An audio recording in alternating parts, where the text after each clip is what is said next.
Johnny, I got something that doesn't have a script with it, Okay. but I want you to be candid.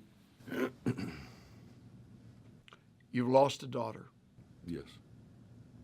Not too long ago. 9 months. December 11th of 2012. You've literally lost, and she was an adult. And a lovely, 33. lovely married woman. How on earth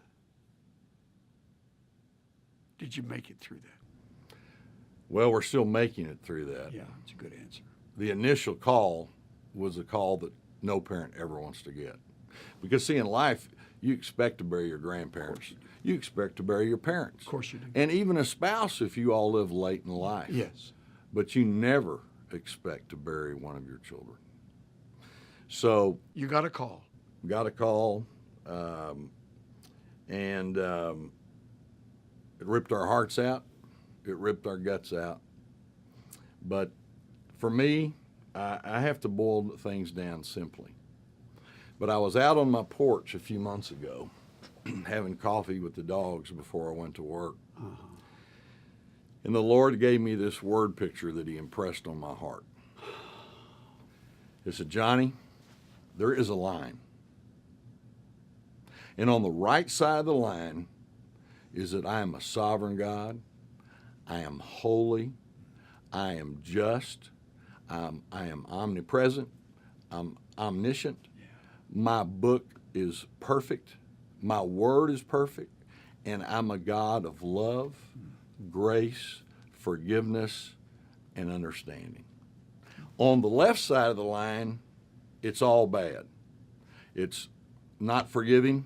The first thing I did when I got the call that night, I sat down and prayed for the two drivers that hit them. They were hit by a truck. Two 18-wheelers, and they were standing still in their car, and they just crushed. Did her husband die? No, he lived. He lost his left eye and left hearing in his left ear. Some of his emotions are still. He's doing very well, but he's having to still come back.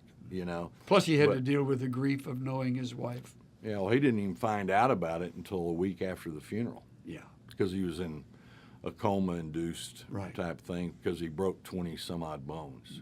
So I interrupted you. You're back thinking about this line left Yeah. and right. On the left side's all the bad stuff. It's all the bad stuff. And you could have hated that driver. And I can honestly tell you, I've never thought about him once again, and I've never had one bit of anger Or because he bitterness. maliciously avoided the law, recklessly defiled the existence of humans, and was going 60 in a 10-mile-an-hour zone, and it was senseless. So I could be very angry. It's on the left side. That's on the left side, but I'm going to tell you, with any of these emotions, resentment, unforgiveness, bitterness, all those, I become the prisoner, his prisoner, Yeah. and I was determined not to become his prisoner. Yeah.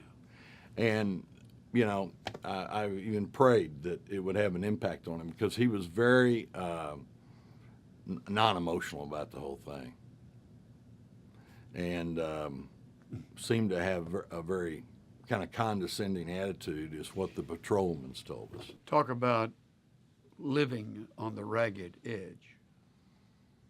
That's probably as severe a ragged edge as you will ever endure.